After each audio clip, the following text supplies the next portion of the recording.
Morning.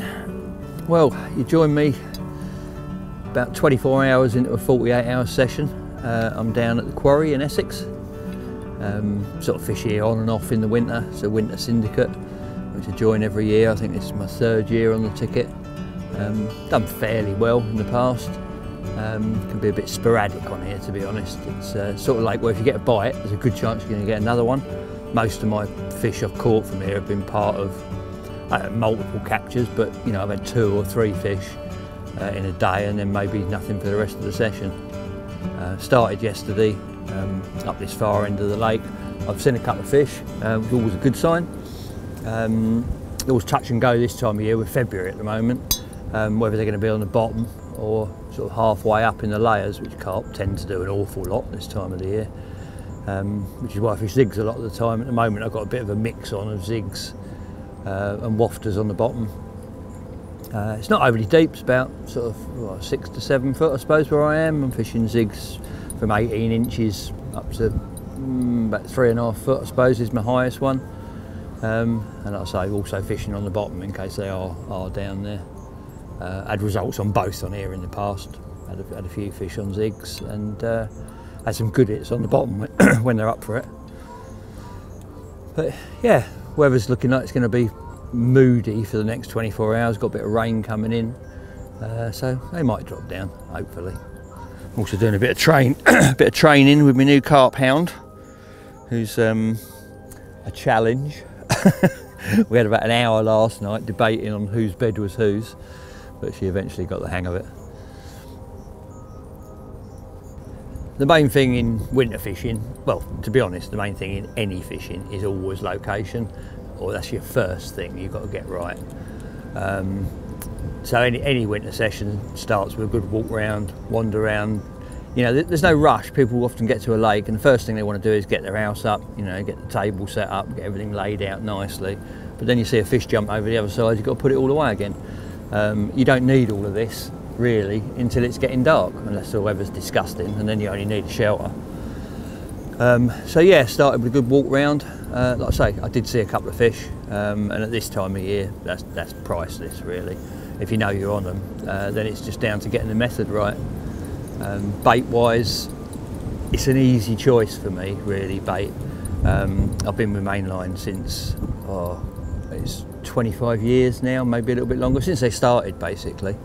And used all of their baits. I'm in a nice position because I get to test the baits as well. You know, that might sound a little bit, you know, like you've got to build up your trust in a bait, but if you take it into context, I think I've had 8 UK 50s, different 50s, on 8 different Mainline baits. So confidence just isn't really a factor for me. Any new bait comes out on test, I'm more than happy to go straight in and test it. And I've always had very good results on it. We've got 3 baits on test at the moment. You know, most of the all of the Mainline baits before they come out get an exhaustive testing period. I think I used the 𝗙𝗹𝗹𝗆 for 18 months before anyone even knew about it, let alone it was released in the shops. We like to make sure that everything we release is the best it can possibly be. So you might get, you know, I might get a Mark 1 and a Mark 2 of something until it's absolutely perfect. Then it goes out to a wider range of testers, and when it's caught a few thousand fish and it's foolproof, it goes out to you. So yeah, that's a nice position to be in, but I have got that confidence in every bag I open that it's going to be right, because it always has been in the past and there's no reason to doubt that in the future.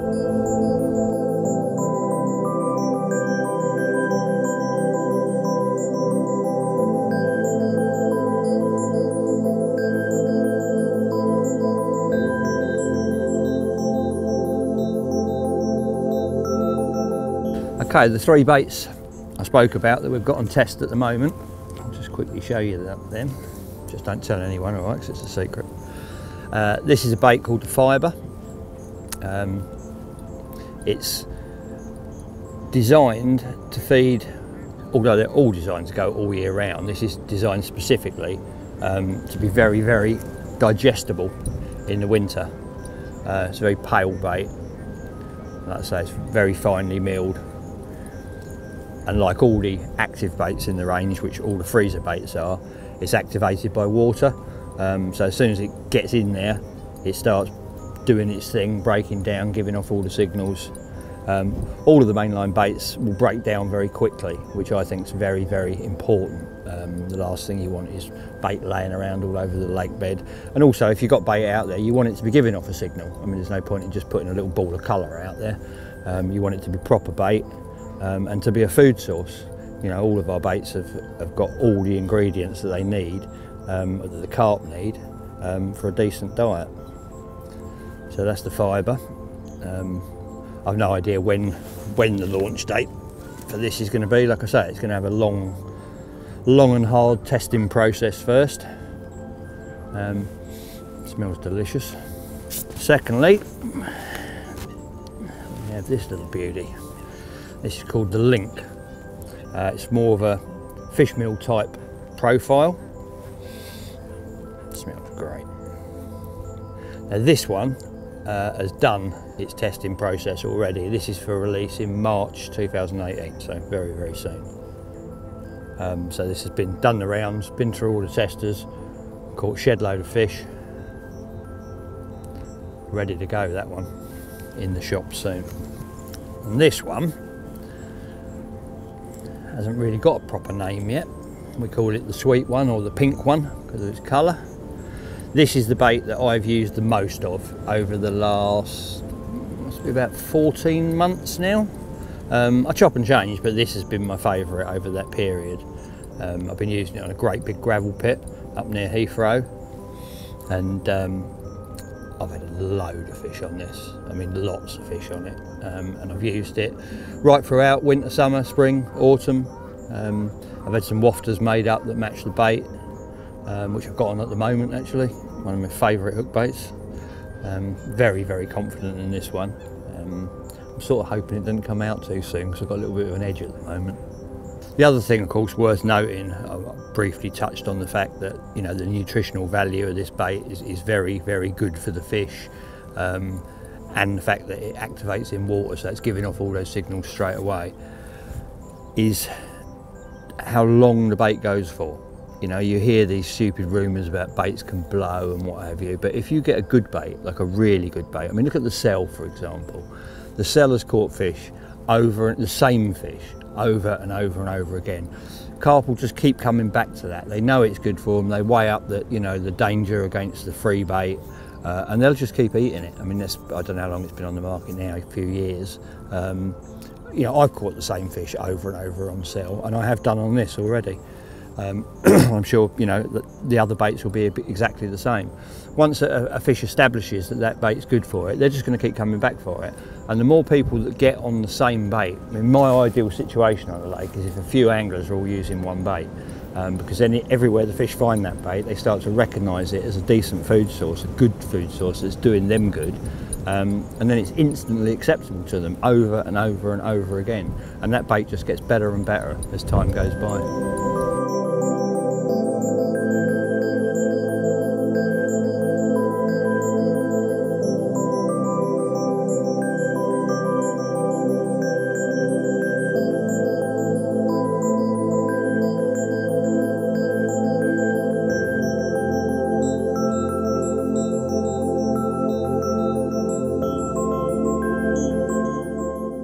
When the baits get to a stage where they're released to you, they don't just come as bait, you get the whole range at once.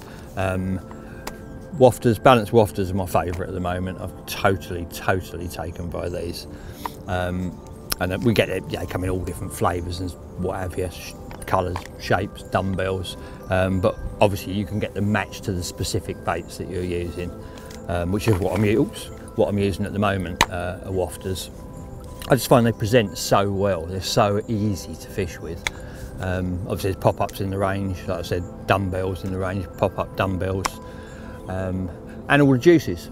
You know, we do concentrated juices, bait dips, flavours, everything you need. If you decide you're going to use a specific bait like the 𝗙𝗹𝗹, you know, or the hybrid, everything you need is in there. You can buy into the whole package of hybrid. So personally, boilies are my thing. I am a boilie angler. I've got great confidence in them, and I suppose a lot of it's down to the sort of waters I fish. I fish big, hard waters, low stock. You know, I'm setting traps, and I want those traps to stay out there for a period of time.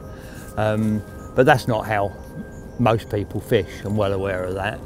Nowadays on commercial venues, even smaller, heavier stock venues, the fish can actually be trickier on those small lakes than they are on the big lakes. On the big lakes, they travel, they find food, they eat food. On small lakes, they respond a lot to the pressure, and as a result, you may need a different type of approach, like your solid PVA bags, mesh bags, sticks, ground baits, stuff like that. Pellets are exceptional on some of those small, because don't forget that the fish are brought up on pellets. So we do a whole range of response pellets, bag mixes. We also do the liquids like the stick mix in various flavours. And like I say, there's a whole range, something to match each bait. You know, and you can put together bags soaked in liquids. We've got the bag and stick mix, which is like a ground bait, which is specifically sort of tailored to going in a bag and then giving off all the little bits rising up, making a column, if you like, of bait, you know, for the fish that come across to follow down. So everything's there really for all your different types of fishing that you need. So like I said before, you know, you can sort of buy into a type. If 𝗙𝗹𝗹𝗆 your thing, you can get everything in 𝗙𝗹, or you can swap and change about. You know, quite a good method is to use separate or different hook baits over the top. I mean, that's something I do a lot. You know, more recently I've been using these salty squid wafters over the top of the pink baits. They look the same, they just smell a little bit different, and they just act a little bit different because they're more buoyant. But these new pastel pellet wafters, these are fantastic. The smells, it's like a sweet shop when you open one of these. They're gorgeous, and we've got a huge range of flavours and different colours in those. Something for everything really. Sounds like the old wind's getting up a bit now. The forecast is, I think it's 35 to 40 mile an hour winds later on, which this time of the year can be quite uncomfortable. Mind you, I pick my swim because of the weather, which is always a good thing in the winter really. You don't want to be uncomfortable, you don't want to be sitting in the face of it. Where the fish showed, I could have got to them from 3 different areas, but I looked at the forecast and picked the one that's going to have the wind behind. It makes casting easier, especially with zigs. You know, with a following wind, it's a lot easier to cast a zig. You cast them into a headwind, you do get the odd tangle. And I can sit here and look out at the lake. I haven't got a door down tonight. Even when the rain comes, there's quite a bit of rain supposed to be coming in later. So yeah, all in all, I mean, comfortable position. I'm on fish. Got a few different weathers coming in. It's supposed to get, after the wind and after the rain, it's dropping down to -1 in the early hours of the morning. So we've got a little bit of everything really. All we need is snow to cap it off. So no, I'm feeling mildly confident, as confident as you can do in February. Got some good baits out there, different presentations on different rods. Just settled in for the wait now. What did she have, a tea bag? Yeah, that's what I was trying to get your attention. That's all right. She'll soon learn there's nothing in them that's any good. Well, right in the middle of getting ready to do something totally different filming wise, I just had a bite on that rod. Hooked a fish, got it in about 20 yards I suppose. A big thump, and unfortunately the hook's pulled. Not really sure quite why or how. Still sharp as. It was on a zig. Unfortunately zigs, it can happen with zigs. You can get some funny hook holds where the fish come down on the bait. It didn't eject the lead, which it should have done. Just one of them little carp angling disasters. Bugger. Right, that fish that just come adrift was on a short zig. Now well that is, 1.5 foot, couple of foot at the most. With one of these little beauties on, 𝗙𝗹𝗹𝗆. Super sweet 𝗙𝗹𝗹𝗆. You get a little pot, comes apart in 3 sections. Each one's got a different variant of coloured baits, yellow and black, red and black, or sort of pinky and black and white and black. They smell delightful. you want them to smell even more, there's a little pot of liquid that goes with them. There it is. Super sweet egg liquid. And you can just drip that onto the hook baits when they're on. Actually quite soft, so they're very easy to put on, but they're incredibly buoyant. My tackle box is, as always, just a complete jumble of everything. And I'm trying to pretend I can do this without my glasses. Oh, I have. Shouldn't have said anything, got it first time. There you go. 𝗙𝗵𝗵𝗿𝗆cie. I've loosened off the clip on the lead so that the lead drops off a bit quicker. Let's whack that back out there.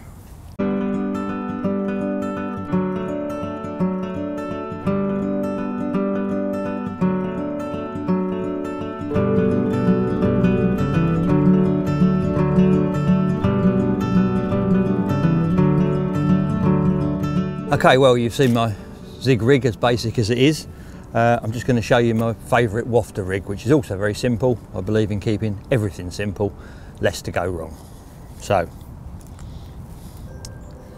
components are PB jelly wire. I use that for all my hook links apart from zigs. Absolutely love the stuff.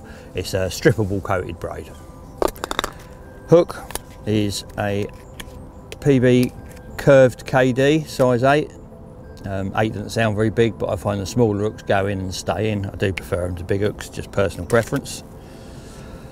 And I simply I strip back. I always measure it from the tip of my finger to the middle of my palm, and that's how much I strip off of a length of braid. But if you want to get technical, it's 5 inches. So I strip off 5 inches of braid, tie a little loop in the end, overhand loop, and then simple no knot it on, and that gives me a hinge of about, I don't know what that is, half, 3/4 of an inch, something like that.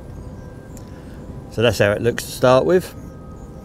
Now a normal wafter will hold that up, so this is the trick. I use a liner, which also gives you a much better presentation. But the difference with these is, I've only found one company that do them, and that's PB. These are tungsten liners. If you use a normal rubber one, you'll find that quite often the wafter's not quite settling, but with the tungsten one, it's perfect every single time. They've got a pre-drill hole, so you literally just get the other end, stab it through, and it should, there it is, pop out like that. There's a little hole drilled in the side and it guides it through. And you just slide that all the way down at the hook, which is caught in all the mess in my tackle box. You can have a tidy tackle box if you want, it's not a prerequisite to have one looking like mine. Pop that down, it's got a thicker bit of sleeve at the end which covers up the knot nicely. Straighten the hair up on the back. That's another good thing about, because with a no knot, quite often your hair wants to be on the side of the hook, but with a liner, obviously that will trap it in place. Pop yourself on a wafter, salty squid, but don't tell anyone. Obviously just pop a hair stop in the end there, and there you have it. Simple. Still got a little bit of a hinge behind the liner there. That is my Wafter rig. I do like a little hair. I don't like baits tight to the back of the hook. I think on ejection the hook comes out backwards. But I think if you've got a little hair you get that fold over. So on ejection the hook comes out point first, which is how you want it. And that'll be perfectly weighted. That'll just go down and just settle, and that wafter will just, well, waft just above the silt on the bottom. It is as simple as you like. I usually fish it about, I don't know what that would be, 8-9 inches I suppose off to the swivel. Simple, very, very effective, sharp, strong. What else do you need?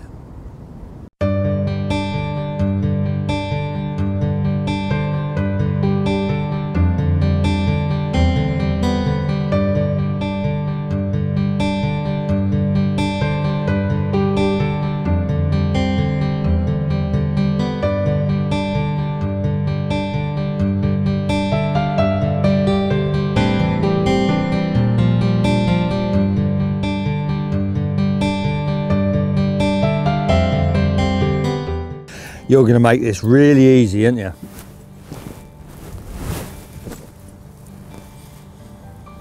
Okay. That's it, right? We might have to cut if I go, ow! Right then, I want to talk a little bit about how to look after your bait. Now obviously it's a freezer bait, so it stays in the freezer. That's quite straightforward. This time of year, when you take it out of the freezer, you get a fair few days with it. You know, it's best if you put it in, like, when you get it out, put it in an old landing net or something, bang it on the floor, and that gets all the ice crystals out. And those ice crystals, which would have turned to water and might have started to activate your bait, are gone. So that's going to help. But in the summer months, air drying bait is my favourite. In fact, I prefer air drying all of my bait. It just makes it last that little bit longer, and it gives it a little bit of extra attraction, because I put a little twist at the end, which helps to not preserve the bait. That's not the sort of right terminology, but it extends its life and gives it some extra smell and extra taste. So firstly, what I do when I get a bag of bait, say I get a 10 kilo bag of bait, I put it out on a nice sunny, preferably windy day. I use an old net curtain. I put it over half the net curtain and then throw the rest over the top, and that keeps the birds off. You can either put it on the patio, I do mine on a trampoline, you can hang it in a tree, whatever. But what you're trying to do is get as much separation between the boilers as you can. So if you can get a flat area and spread them out so that they're sort of single layer, that's ideal. And after 2 or 3 hours, just agitate the bait a little bit, just to roll it over so it sort of gets the air and that and the sun to both sides, all sides of it. I do that for a day, then I wrap it up still in the net thing, and then I'll put it in a garage or somewhere dry. It can't get damp. If it rains, you've got to be straight on it and get it under cover. I'll put it back in a garage or whatever, and then get it out the next day. So I've got 2 days of it out there in the... Ow, I'm just getting eaten alive by this bloody thing. So you've got 2 days in the sun, ow, ow, ow, in the sun and the wind. Who'd have a puppy, eh? She's a nightmare. So 2 days, 48 hours, air drying your bait. When you put it in at night, if you can lay it on the floor and keep it spread, all the better. So you've got 2 days on, your bait's nice and dry, most of the moisture's gone. So we'll pan down to this. Are you going to behave for 2 seconds? No, I didn't think so. So you've got your baits air dried. These aren't, by the way, but that's just, you know, for example, pretend they were air dried 48 hours. Like I say, I do 10 kilos at a time. Then I'm tipping in there, probably about that much actually, which is probably about 2 kilos at a time, something like that. About 1/4 to 1/3 of the bucket. And then get yourself some dip. Now you can use the hook bait enhancements, you can use the particle glugs, but I find the activators are the best. Ideally, you get the one to match your bait. Using hybrid, get the hybrid activator, cell activator, etc, etc. And then all you want, you don't want a load of it, it's really strong, this stuff. You want just, I don't know, you know, a little dollop on top, which isn't an awful lot. Then you just put the lid back on.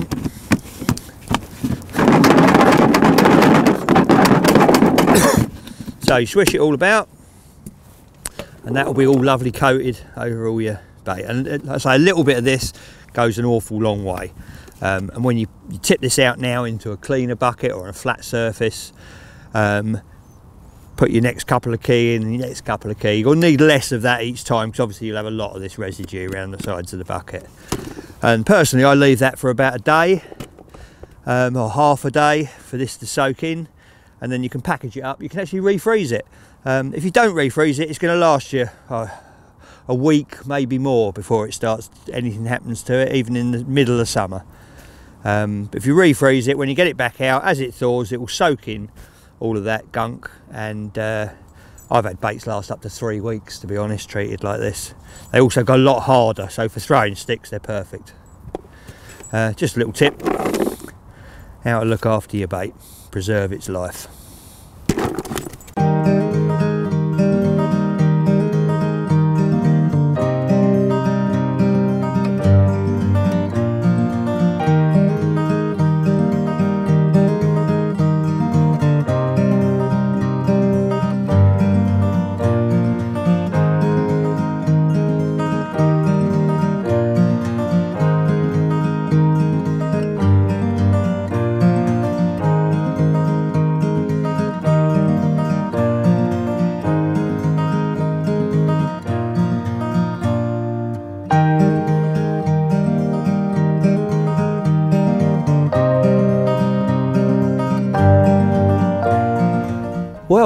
Good morning. Night didn't pan out quite as I imagined. Didn't pan out like the weatherman imagined either. The cold front that was supposed to be coming in didn't come in. We've got this sort of grey, misty overcastness. It actually stayed quite warm in the night. I'm amazed I didn't get a bite. It just looks perfect. I've not seen any more fish, but I know the water quite well, and I know I'm on the fish. Everything was in position really. I had that one that fell off yesterday afternoon, which was a strange time of day as well. You know, this time of year, quite often the nights are better than the days. That give me more confidence. But no, all in vain. Nothing happened. A good night in the bivvy with the dog. She was very well behaved, slept in her own bed all night. Didn't bark at the cameraman this morning, which was good. So that's a little positive, but on the fishing front, a little bit poor really, a little bit disappointed. But it is February after all, nothing's ever guaranteed, apart from the fact that my teeth are always good.